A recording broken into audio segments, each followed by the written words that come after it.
Semana Santa, parte 7. Dai a César o que é de César e a Deus o que é de Deus. Seria lícito dar tributo a César? Essa passagem, tão conhecida pela citação de nosso Senhor Jesus Cristo, aconteceu quando nosso Yeshua foi questionado por um grupo de pessoas se seria lícito pagar ou não pagar impostos a César. Esta passagem encontraremos nos Evangelhos segundo Mateus, capítulo 22, versículo 15 a 22, no Evangelho segundo Marcos, capítulo 12, versículo 13 a 17, no Evangelho segundo Lucas, capítulo 20, versículo 20 a 26.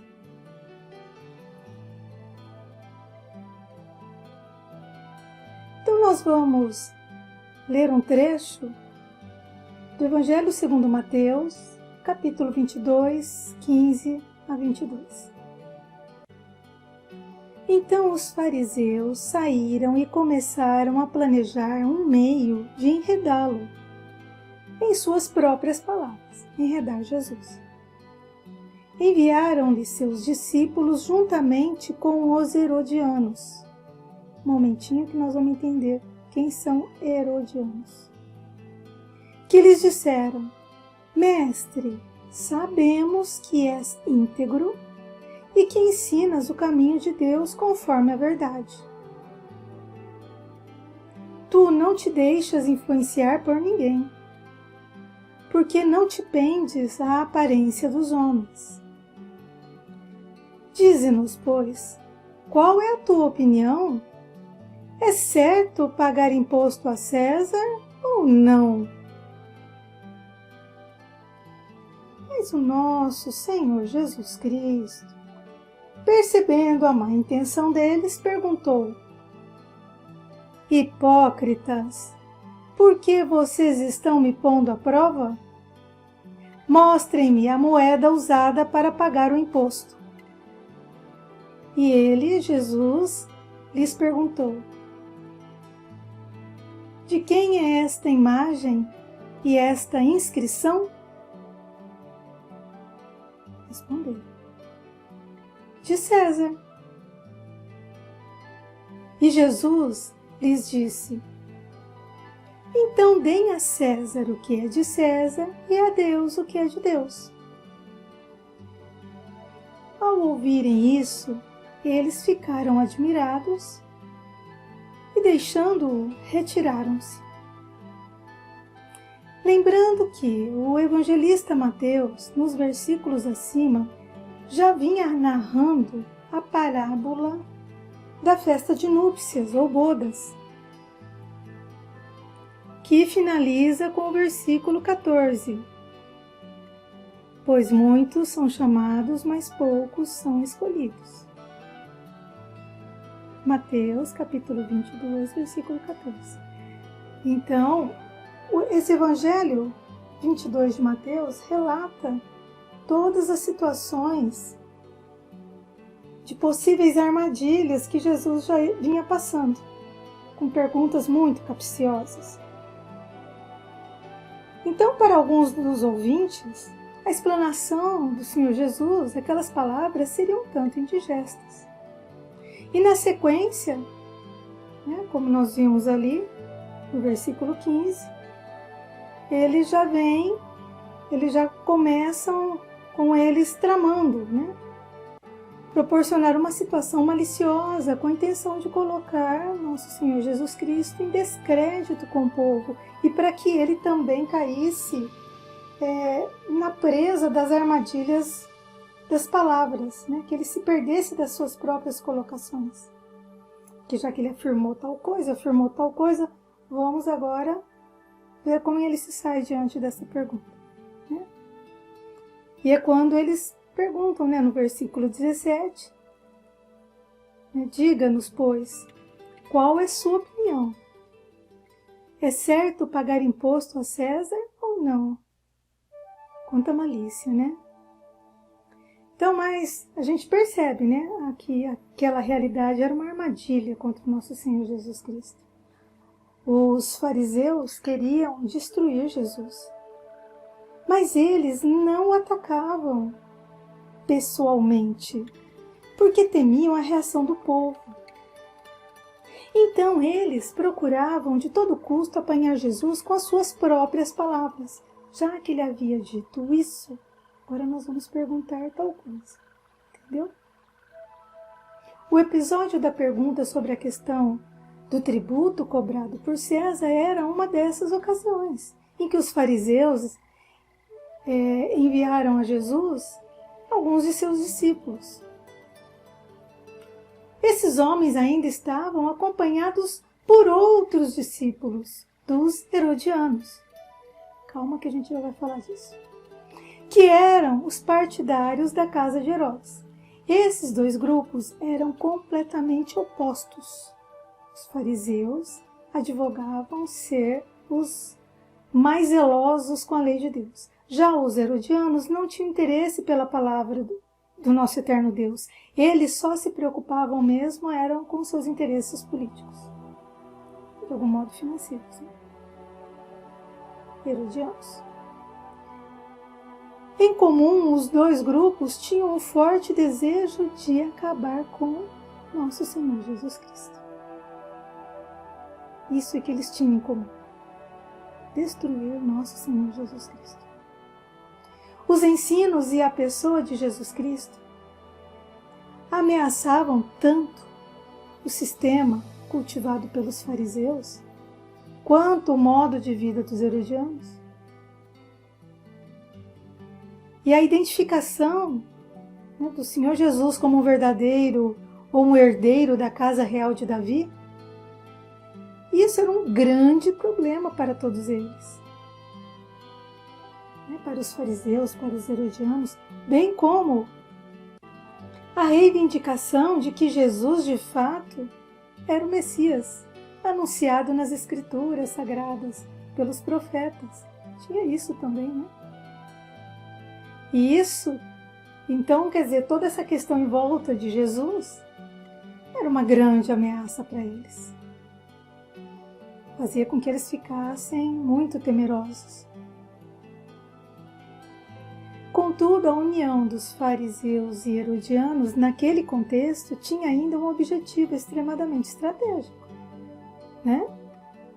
No pensamento deles, a resposta da pergunta que faria a Jesus o colocaria em oposição a um grupo ou a outro grupo.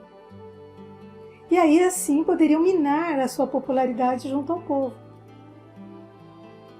Para que a gente entenda melhor esse momento, vou comentar como se compunha a sociedade da época do tempo de Jesus. Uma coisa que é importante a gente ter como um norte, que é o versículo 20 do capítulo 5 do Evangelho segundo Mateus.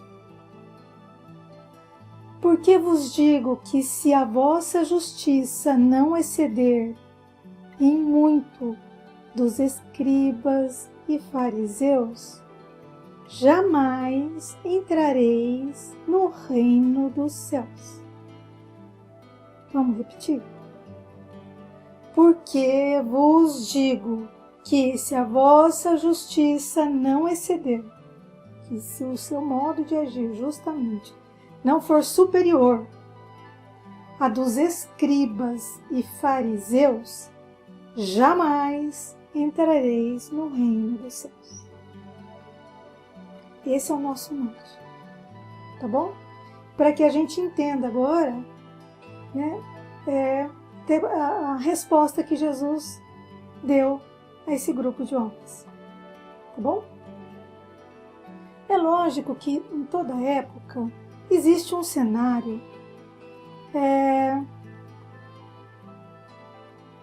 onde existe grupos filosóficos, grupos políticos, grupos religiosos. E naquele momento também da vida de Jesus, existiam grupos assim, e que exerciam forte influência na vida do povo.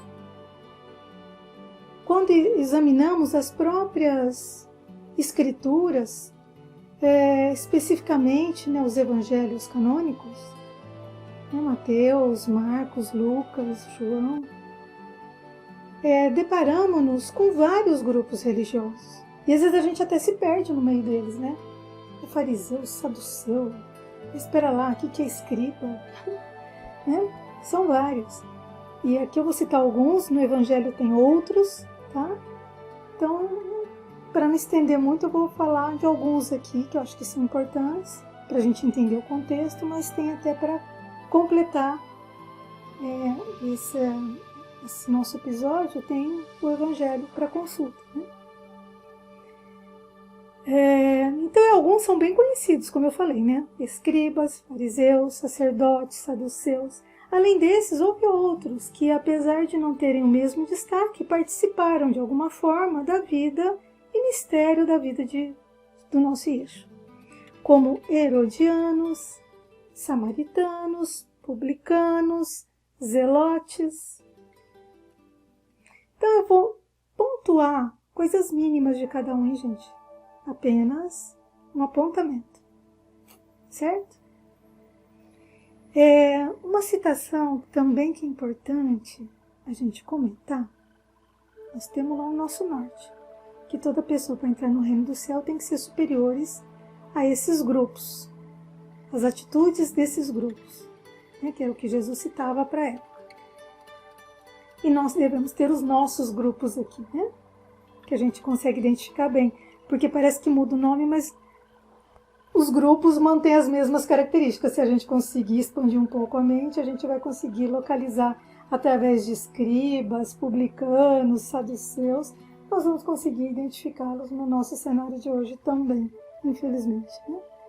Infelizmente, porque de repente faz parte, né, dos nossos desafios, a evolução, né? Então, em Gálatas, capítulo 1, ali tem alguns versículos que mencionam os perigos que rondavam sobre o Evangelho de Nosso Senhor Jesus Cristo, porque lá fala que tudo que viesse diferente do que estava no Pentateuco judaico era para ser abominado.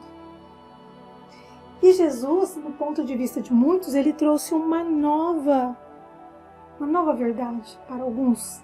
Mas não era uma nova verdade, ele estava ampliando o cenário, ele estava completando, ele estava expandindo aquilo que veio de um modo restrito, ele estava apenas ampliando o entendimento. Ele não negou nenhuma lei de Moisés, né?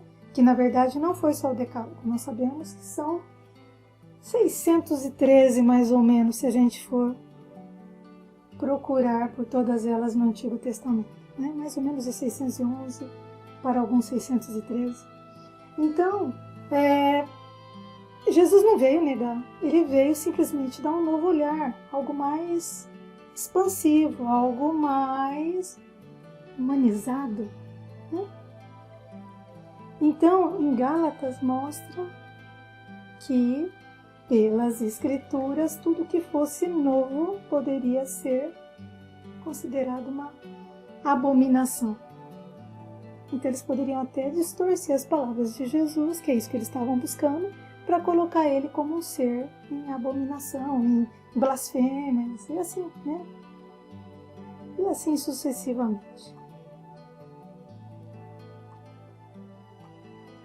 Então, vamos falar um pouquinho dos escribas. Nós temos em Mateus, Evangelho segundo Mateus, capítulo 13, versículo 52, como os escribas citados como doutores da lei, por serem profundos conhecedores das Escrituras. Eles não podem ser estritamente definidos como uma seita, mas sim membros de uma espécie de academia, tipo teosófica. Se sentiam no direito de interpretar a lei para o povo judeu. E isso nós vamos encontrar essas questões no Evangelho segundo Mateus, capítulo 13, versículo 52, e no capítulo 23 de Mateus, versículo de 1 a 7. Então, na antiguidade, os escribas eram os profissionais que tinham a função de escrever textos, registrar dados numéricos, redigir leis, copiar e arquivar informações. Tendo em vista que poucas pessoas dominavam a arte da escrita. Então, quem assim o conseguisse, com certeza possuía um grande destaque social. Por isso que eles eram vistos como doutores da lei. Entende? Então, como eles se achavam muito importantes, os escribas, eles acabavam monopolizando a interpretação da palavra de Deus. Olha que danados. Isso está no Evangelho segundo Marcos, capítulo 12, do versículo 28 a 34. Os escribas eram tão audaciosos que chegavam a afirmar que os seus mandamentos excediam em dignidade os mandamentos de Deus. Olha isso. Diziam eles, as palavras dos escribas são mais amáveis que as da lei. Entre as palavras da lei existem as importantes e as banais.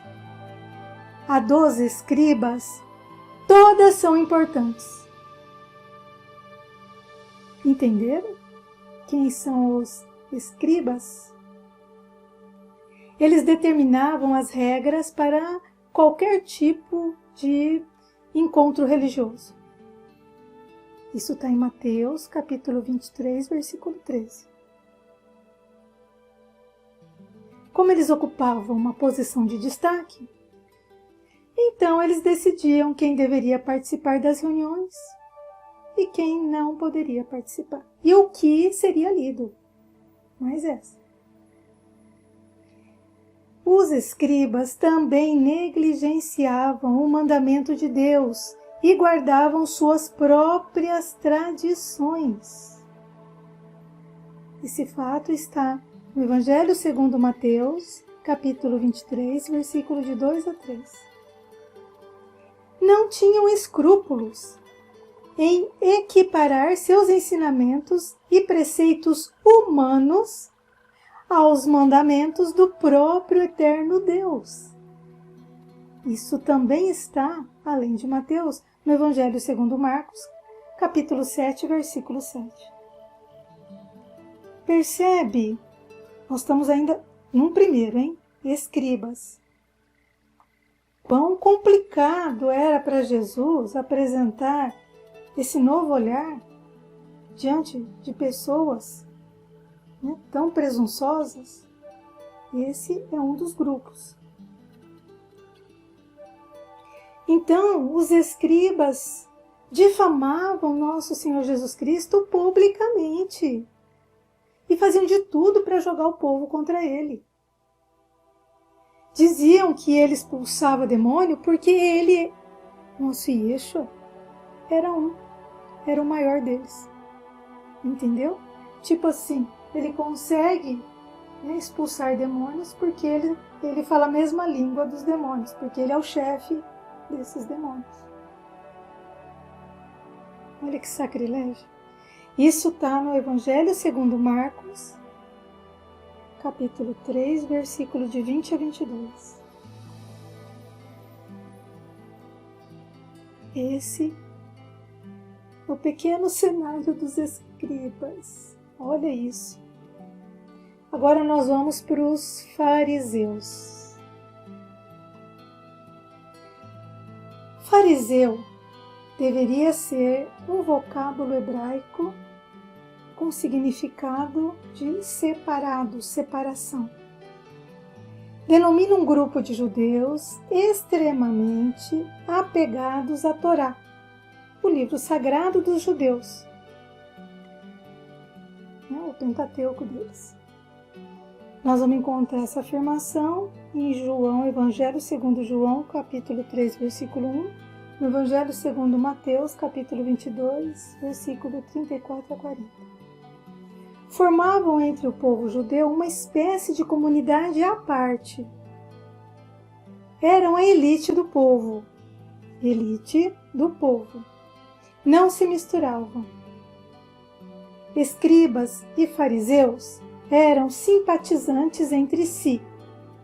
Há fortes indícios de que alguns escribas eram também fariseus. Nós vamos encontrar isso no Evangelho segundo Mateus, capítulo 22, versículo 15. No Evangelho segundo Lucas, este nos deixa uma ideia exata de como era o procedimento dos fariseus. E registrou que Jesus os considerava condutores cegos e falsos guias. Jesus os reprovou por várias vezes. Jesus os considerava condutores cegos e falsos guias. Nós vamos encontrar isso no Evangelho segundo Lucas, essas afirmações, essas colocações, capítulo 16, versículo 14 e 15, capítulo 18, versículo 9 a 14, capítulo 11, versículo 37 a 44.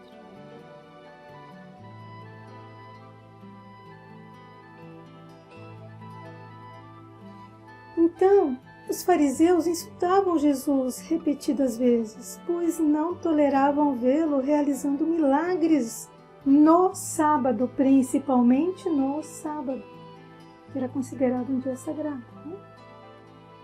Nós vamos ver isso no Evangelho de Lucas, capítulo 6, versículo 7, Mateus, capítulo 12, versículo de 1 a 8, em João, capítulo 9, versículo de 13 a 16. Levantaram-se contra Jesus de comum acordo com os saduceus.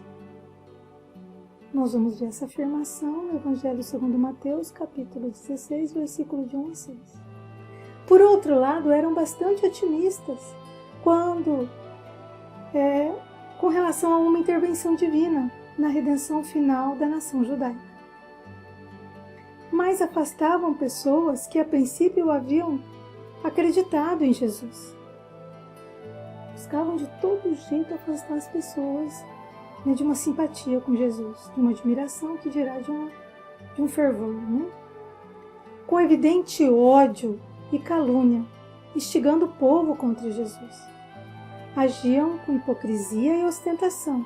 A piedade de muitos deles não passava de orgulho e fingimento. Esses eram os fariseus, amiguinhos dos saduceus. E nós encontramos mais informações no Evangelho segundo Mateus, capítulo 23, versículo de 1 a 12. Era tenso, né? Os escribas e fariseus vivem ainda hoje e estão presentes em algumas de nossas reuniões. Né? São os que aceitam a lei como uma carga e os que agem por interesse e por ostentação. E Jesus sempre nos adverte para estarmos bem cautelosos com o fermento dos fariseus. Nós vamos encontrar essa orientação de cautela no Evangelho segundo Mateus, capítulo 16, versículo 6. Vamos agora para os saduceus. Os saduceus compunham uma das mais importantes e influentes seitas judaicas. Muitas vezes em oposição tanto política quanto teológica aos fariseus. Esta seita era amplamente constituída pelos elementos mais ricos da população. Entre seus componentes se encontravam os sacerdotes mais poderosos, mercadores prósperos e a classe aristocrática da sociedade da época. Essas informações teremos no Evangelho segundo Mateus, capítulo 22, versículo 23.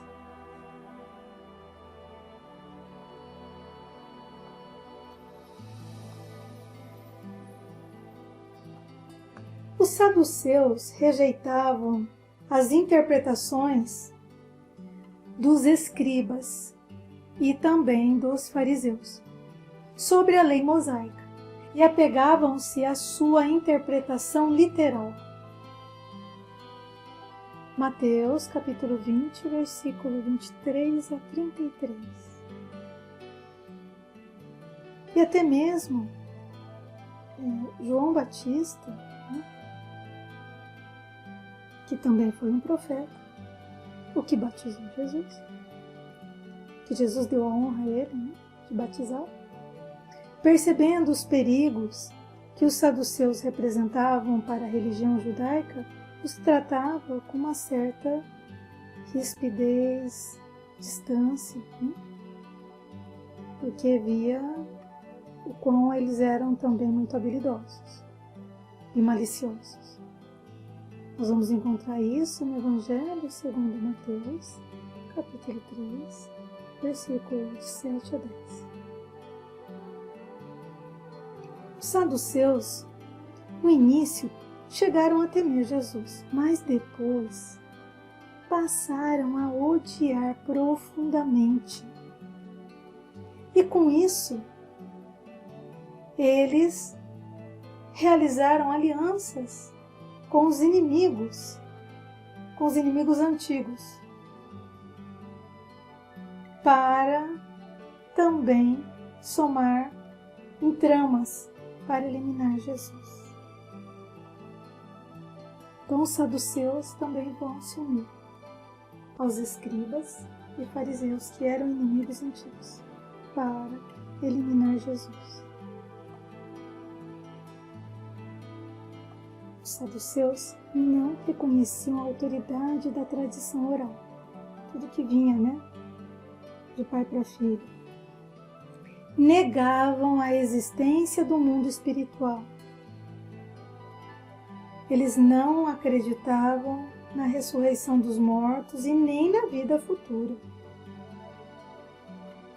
Aceitavam apenas os livros de Moisés. Eles tinham muito pouco apoio popular, até porque eles tinham uma simpatia com a cultura helenista, da Grécia Antiga.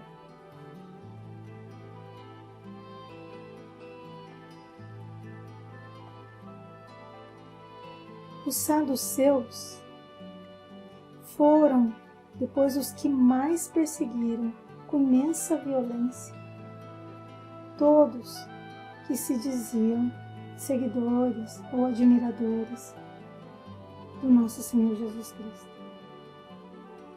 Nós vamos encontrar isso em Lucas, em citações lá em Atos, capítulo 4, capítulo 5.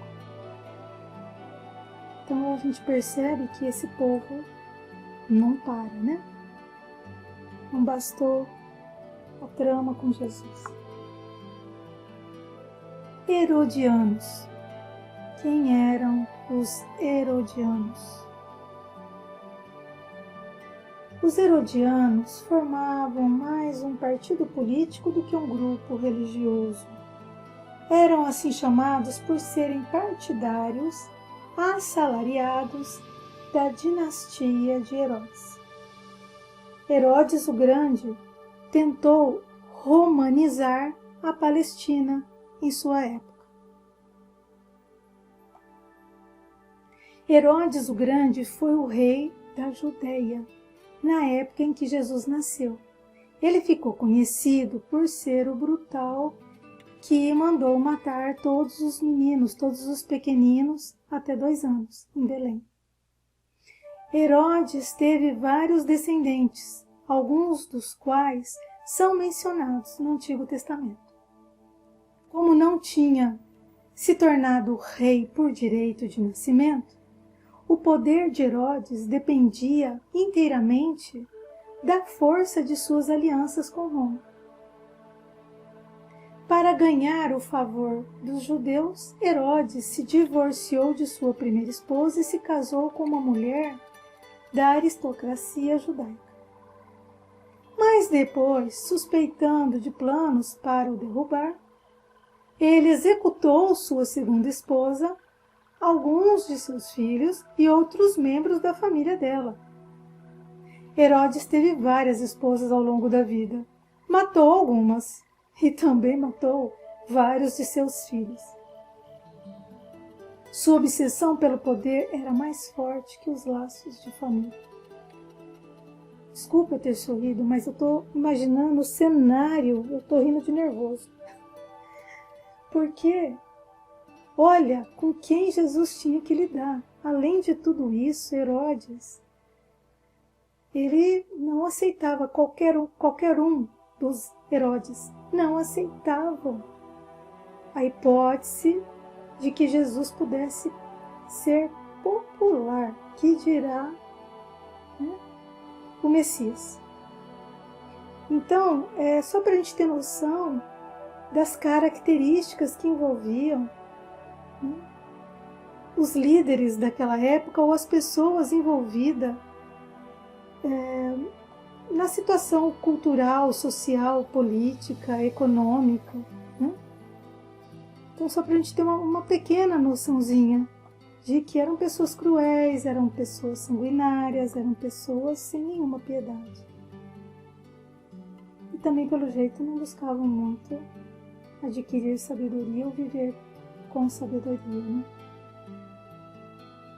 O grupo formado pelos herodianos acreditava que era possível uma aliança política com os romanos. Os herodianos acreditavam que os melhores interesses do judaísmo estavam na cooperação com os romanos, devido às tendências greco-romanas e a adesão a Herodes. Os herodianos logo se somavam aos adversários também do nosso Senhor Jesus Cristo. Mais um grupo que fez aliança com adversários para tramar contra nosso Senhor Jesus Cristo. Nós vamos encontrar esses relatos no Evangelho segundo Mateus, capítulo 22, versículo 16, no Evangelho segundo Marcos, capítulo 3, versículo 6. Herodes foi chamado por Jesus de raposa. Isto está no Evangelho segundo Lucas, capítulo 13, versículo 32. Então Jesus tinha muita noção, né? Ele tinha muita percepção, ele sabia com que ele estava lidando. Um cenário bem caótico, né?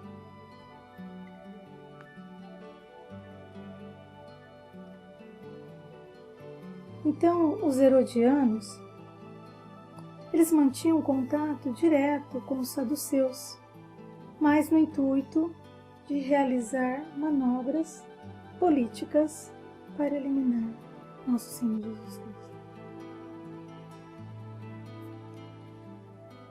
Isso está no Evangelho segundo Marcos, capítulo 12, versículo de 13 a 17. Eles se associaram a todos, mas de um modo mais íntimo, né? Foi com os saduceus, onde eles planejavam contra Jesus. Samaritanos. Os judeus excomungavam os samaritanos, considerando-os escória da raça humana.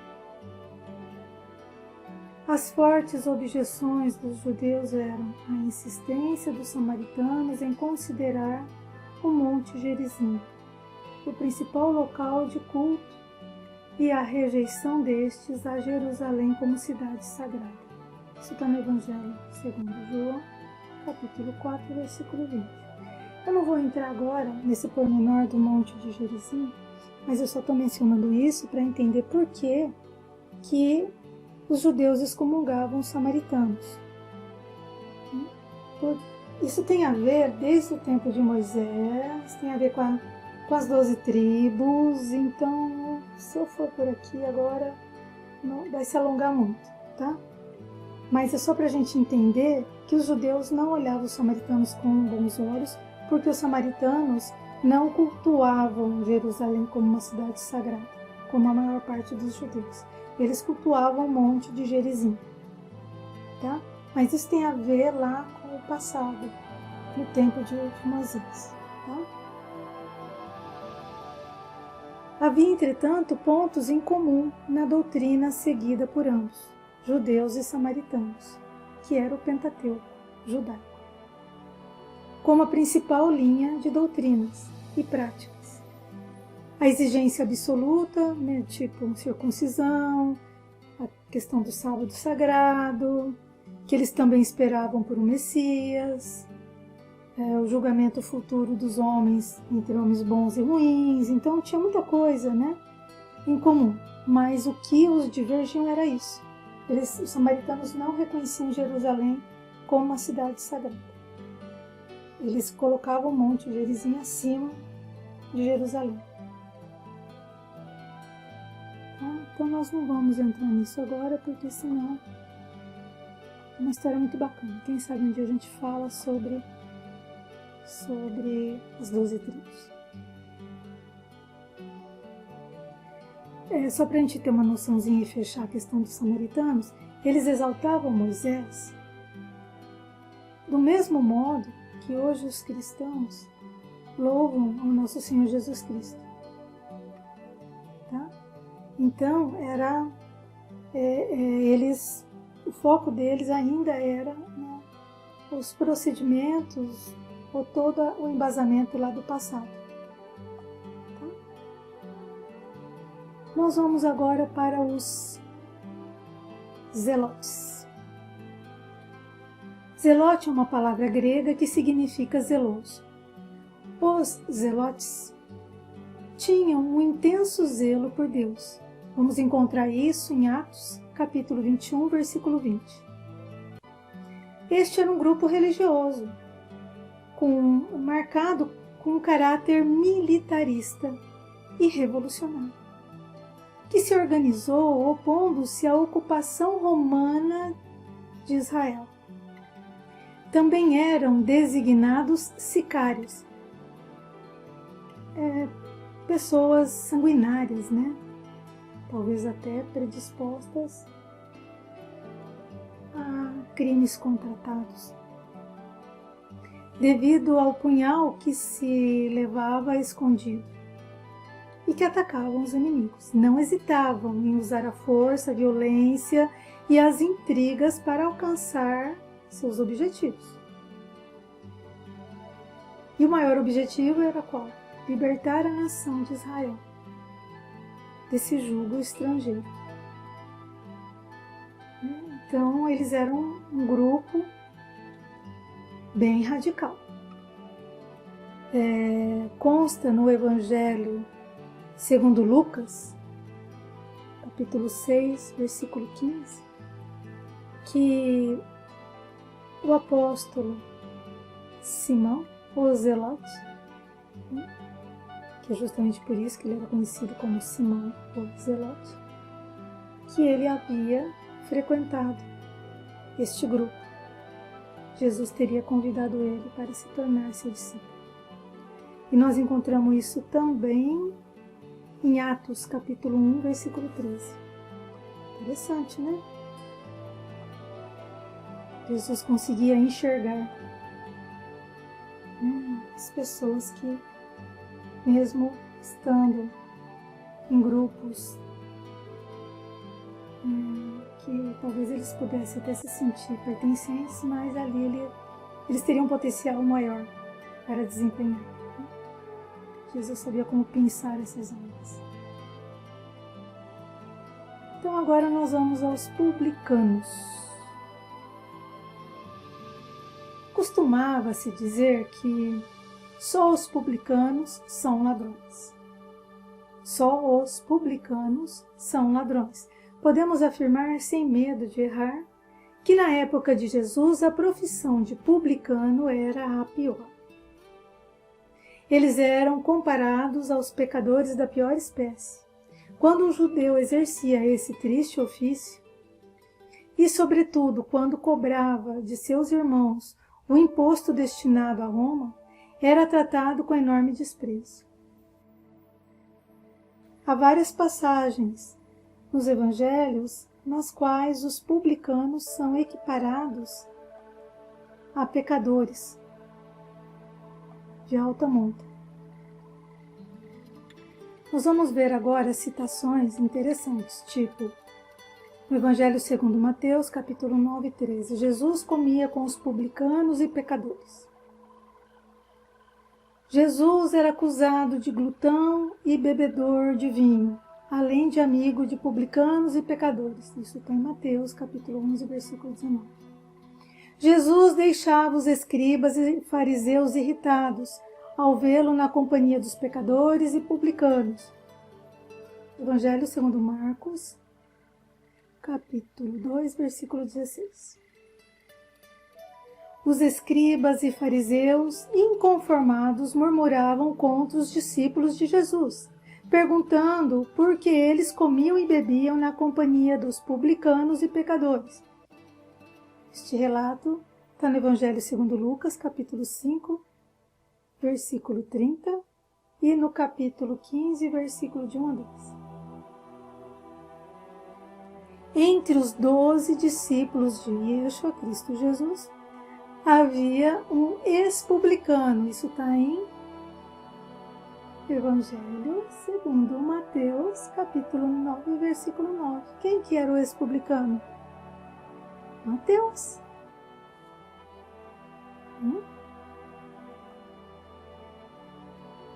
Ele mesmo se intitulava Mateus, o publicano.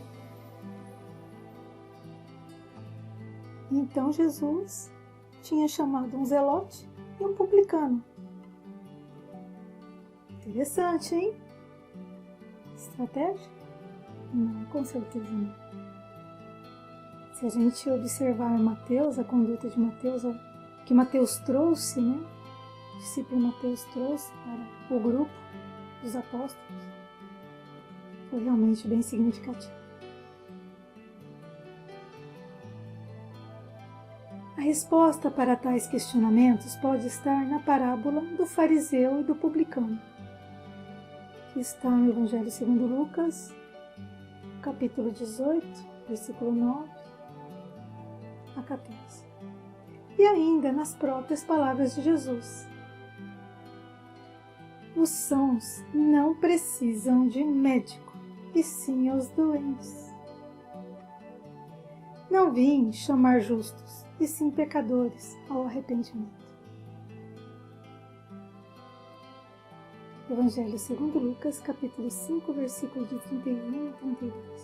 Qual de nós que estamos hoje encarnados neste orbe terra de prova e expiação, não somos os doentes da alma, não somos aqueles que trouxeram karmas e situações complexas de outras encarnações? Qual de nós não teria o seu quinhão para resgatar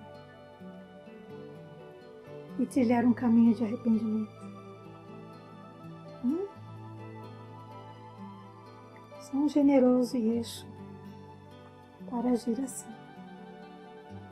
E desse modo, Jesus, Ele sempre poderá vir a ser a nossa bússola, né? Sempre, sempre, sempre. Que assim possa ser. Então, para completar, eu mencionei alguns dos grupos de influência da época, naquele momento lá de Jerusalém, naquela semana, todas as forças que circundavam Jesus, todos os tipos de influências, todos os tipos de perseguições, calúnias, difamações. Quantos que eram adversários e se uniram contra Jesus. E como é bacana, né, saber que Mateus, né, que tudo indica pelas escrituras, pelo Evangelho segundo Lucas, capítulo 5, versículo 27, e o Evangelho segundo Mateus, capítulo 2, versículo 14, que Mateus provavelmente se chamava Levi, filho de Alfeu. E quando ele realmente assumiu seguir Jesus, ele se intitulou Mateus o Publicano. Ele não queria que ninguém esquecesse, porque a princípio ele foi muito rejeitado, né, no grupo. Por ser um publicano, por estar sempre tendo a mão pesada para as cobranças dos impostos, né? Então, ele nunca se omitiu. Então isso é um ato de muita humildade, né? Muita humildade, sem falar o tanto que ele era inteligente, ele dominava as escritas, né?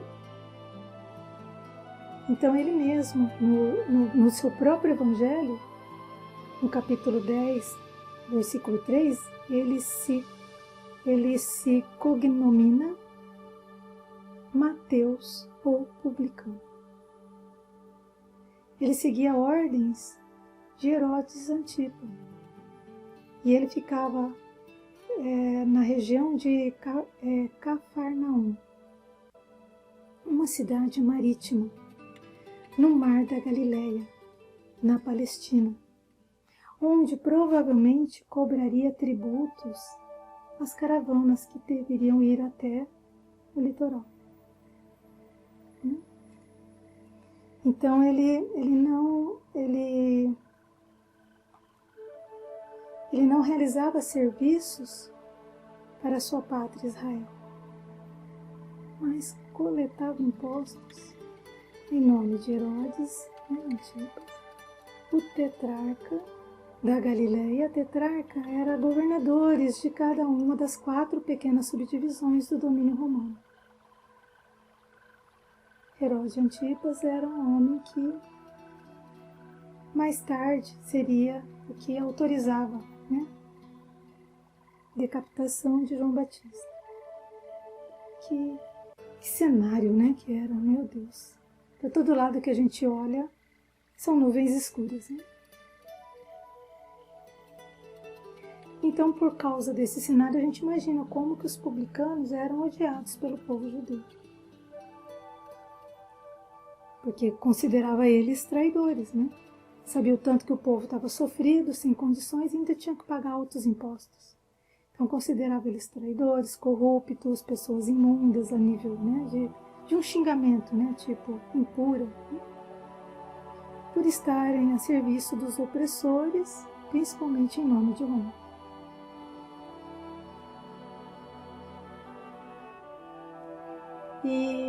E também os publicanos também eram adversários dos zelotes.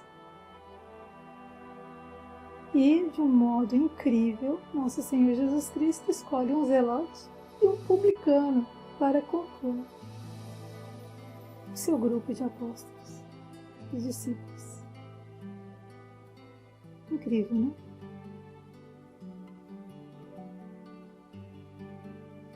E quando eles falam que os publicanos eram os piores ladrões, porque eles sempre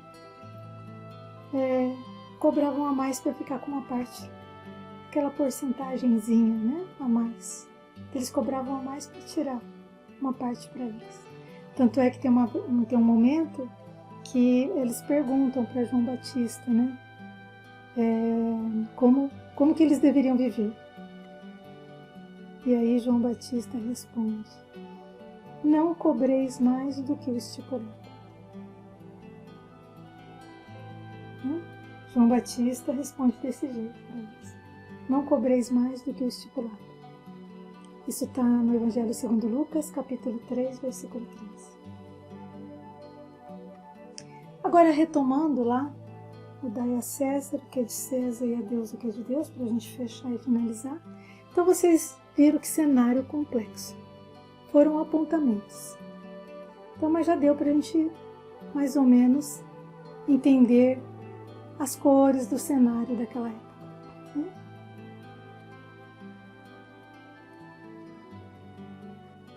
Imagina, né? Jesus ter um grupo de apóstolos, onde nesse grupo ele teria um zelote, um publicano.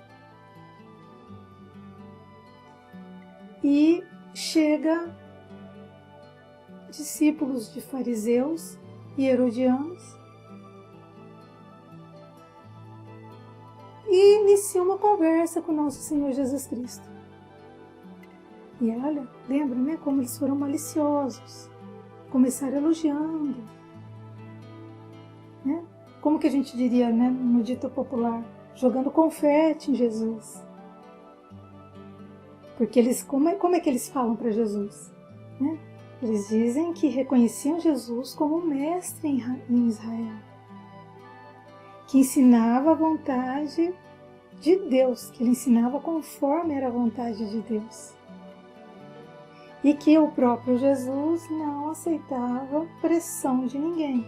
Tipo assim, ele não era corrompido por nenhum daqueles grupos. Ele não tinha rabo preso, digamos assim, né, chulamente.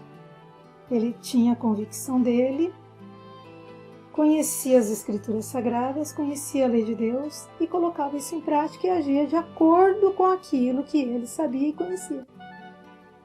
Então eles chegam elogiando, dizendo que eles reconheciam Jesus como um mestre em Israel.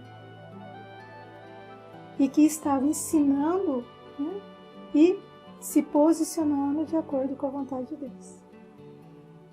E depois, né, de todo esse envolvimento, eles perguntam para Jesus o que Jesus pensava, o que ele achava com relação ao pagamento de impostos a César, por parte dos judeus, se seria legítimo ou não. E o imposto citado por este grupo de homens era um tributo que deveria ser pago ao tesouro imperial por cada homem adulto da Judéia. Então, se Jesus, nosso Senhor Jesus Cristo, respondesse simplesmente que o pagamento era lícito, ele ficaria numa posição complicada diante do povo, que não estava satisfeito com o domínio estrangeiro sobre Judá. Além disso, como o imperador romano reivindicava horas e títulos divinos para si próprio, os fariseus teriam um bom motivo para acusar Jesus, o nosso Yeshua, de aprovar um comportamento blasfemo. Esses imperadores, reis, antigamente falavam, né? Eu sou Deus, eu sou a divindade. Né? A gente lembra muito claro isso em Ramsés, né? Quando ele diz para Moisés, eu sou Deus. Né? E assim a gente vê por toda a história da humanidade. Né? Eles se acham realmente com uma ancestralidade divinizada. Por outro lado, Jesus, se ele dissesse que o pagamento do imposto não era lícito, ele poderia ser acusado pelos herodianos de traição contra o império. Percebe? Que situação? Que encruzilhada? Então Jesus, rapidamente, percebendo a intenção perversa daqueles homens, que queriam testá-lo, colocar o nosso Senhor Jesus Cristo à prova, de pronto, o nosso Yeshua denuncia a hipocrisia daqueles homens quando pede que mostrassem a moeda do imposto. A moeda era o denário romano. Muito comum naquela época e era uma moeda usada como referência para salário padrão por um dia de trabalho. um denário por um dia de trabalho. Essa moeda do denário trazia a imagem do imperador cunhada e também uma inscrição que lhe atribuía um título divino. Por exemplo, a gente não sabe exatamente qual era a moeda que foi dada para Jesus, mas vamos pegar aí, por exemplo, que seja um denário do tempo do imperador Tibério. Então, de um lado tinha a imagem da cabeça, né, do imperador Tibério. E acompanhando com essa imagem havia a seguinte legenda: Tibério César Augusto, filho do divino Augusto. Sentiu aí a divindade? Do outro lado da moeda havia a figura do próprio imperador vestido com vestes sacerdotais. Chique, hein? Coroado e assentado no trono. Consegue compor a imagem? Bem como uma inscrição que dizia sumo sacerdote. Entendeu como eram as moedas? Era sempre assim. Então, naquele momento de alguma certa tensão, pressão, nosso Senhor Jesus Cristo diz: de quem é essa figura aqui e essa inscrição? Mostrando um lado da moeda. Aí eles respondem, né? O grupo de homens responde: de César. Então, o Senhor Jesus lhes diz: portanto, dai a César o que é de César. E na sequência ele emenda: e a Deus o que é de Deus. Essa passagem está no Evangelho segundo Mateus, capítulo 22, versículo 20 e 21.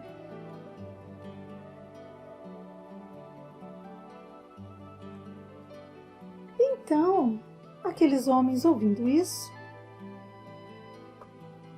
destruiu totalmente qualquer argumentação desses seus opositores. Isso porque sua resposta, ao mesmo tempo, não estava incitando sonegação de imposto. E também não deixava de atribuir a glória devida a Deus. E não seria somente a Deus. Com essa citação, dai a César o que é de César e a Deus o que é de Deus, nosso Senhor Jesus Cristo ensinou que honrar a Deus não significava desonrar o imperador. E ao se recusar a pagar ao governo pelos privilégios prestados aos cidadãos, como estradas, uma sociedade organizada, proteção policial, porque tinha as guardas, infraestrutura. Então, ele simplesmente estava dizendo que tinha um contexto razoável, né, para os impostos. Nesse ponto, então, o Senhor Jesus não poderia ser acusado de nenhuma traição. Além disso, ao afirmar que Deus devia ser entregue ao eterno Deus que lhe era de devido, Jesus estava ensinando uma lição muito clara: que ao imperador era lícito pagar os impostos cobrados por direito, mas a honra divina deveria ser dada exclusivamente ao nosso eterno Deus. Será que Jesus agradou aqueles homens? Então era lícito que os tributos terrenos fossem pagos regularmente ao imperador, mas ainda deveria ser honrado os tributos a Deus. Todo louvor, toda a glória, as ações da graça divina, que pertencem única e somente às glórias do eterno Deus. Assim, com sua resposta, Jesus legitimou que o governo que regula a sociedade humana tem seus direitos, mas não deixou de reprovar qualquer apropriação indevida da glória de Deus.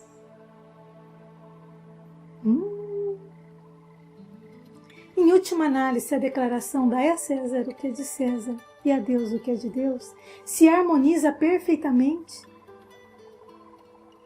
com alguns ensinos que a gente vê lá no Antigo Testamento, em Romanos, capítulo 13. É meio desalentador quando a gente lê aquele Romanos, capítulo 13, para os dias de hoje. Porque lá dá a entender que todo aquele que está numa liderança estatal, governamental, né, um grande líder de grandes massas, ele foi, de algum modo, escolhido por Deus. Mas no sentido de ser mais evoluído, entende? Então lá mostra que esse papel do governo civil é algo talvez que transcende a questão terrena. Por isso que eles abusavam da lei, porque eles tinham conhecimento de escritura e sabiam como usar aquelas informações contra um povo tão simples, tão ignorante, tão rude. E de algum modo, essa citação em Romanos, no Antigo Testamento, legitima governos e até mesmo eles terem uma certa autoridade sobre o povo, desde que se conferida pelo próprio Eterno Deus. Só que eles já se intitulavam, a gente viu aí, né? Que alguns grupos se achavam até além das prerrogativas da lei da Constituição Divina, das leis divinas do nosso Eterno Deus. Entendeu? Porque tinha uma citação lá em Romanos, por quê? Para poder, de alguma forma, o povo tão rebelde ainda daquele tempo aceitar uma certa liderança com um certo acato. Mas, como tudo, é sempre usado com vários pesos e várias medidas, né? E se você pegar Romanos, capítulo 13, em várias traduções, uau! Qualquer uma delas é ruim, se a gente projetar os dias de hoje, eu estou dizendo, né? Porque coloca mesmo esses estadistas como seres muito iluminados. Mas a gente não tem como poder afirmar que isso realmente teria sido uma expressão da verdade, né? Está no livro sagrado, que é a Bíblia, mas a gente não sabe, né? Quais foram também as tendências perante as traduções. Mas está lá. É interessante observar. Então, que realmente, né, essa questão aí que está em Romanos, capítulo 13, quem sabe a gente não pode vibrar para que ela se torne uma profecia de luz. E a gente venha a ter realmente líderes populares que realmente sejam a expressão da vontade de Deus. Já pensou? Com certeza, em mundos de regeneração mais felizes, com certeza é assim. Então, que a gente vamos olhar pelo lado bom.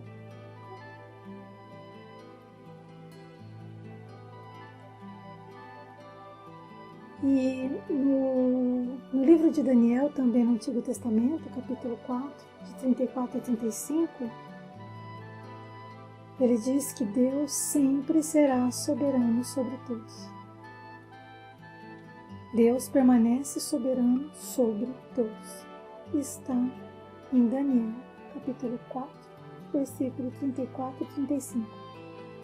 E nessa parte mostra, né, Nabucodonosor dizendo: levantei os olhos ao céu e percebi que o meu entendimento tinha voltado. Quer dizer, que ele havia se centrado de novo em Deus. Então louvei o Altíssimo, honrei e glorifiquei aquele que vive para sempre. O seu domínio é um domínio eterno. Seu reino dura gerações e gerações. Lindo, né? Quando um grande soberano se rende a Deus. Muito lindo. levantei os olhos ao céu e percebi que o meu entendimento tinha voltado. Olha isso. Está em Daniel, no Antigo Testamento, capítulo 4, versículo 34 e 35. Então era disso que Jesus falava, né? Que eles poderiam ser realmente os governantes das grandes massas, ter os seus tributos, desde que fossem justos. Mas tudo que fosse da glória divina jamais poderia ser tolhido, porque o que é de Deus pertence a Deus. E que os governos deveriam respeitar e obedecer a esse acato divino. E jamais poderiam as leis dos homens entrar em conflito com a vontade de Deus ou com as leis divinas do nosso eterno Deus. Jamais. Jamais. Jamais. E quando isso ocorre, aí tem uma passagem em Atos, capítulo 5, 29, né, que ele menciona assim: é preciso obedecer antes a Deus do que aos homens. Olha que lindo. Está em Atos, capítulo 5, versículo 29. É preciso obedecer antes a Deus do que aos homens.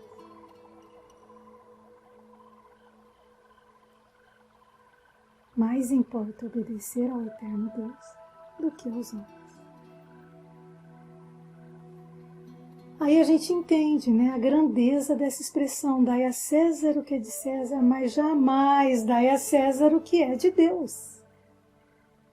E se a gente tem em mente, no coração, o maior mandamento, jamais, em tempo algum, estaremos cometendo infrações às leis divinas. Qual seria o maior mandamento? Aguarde, é o próximo vídeo. Mas eu acredito que vocês já sabem qual é o maior mandamento. Então que a gente não dê a estadista algum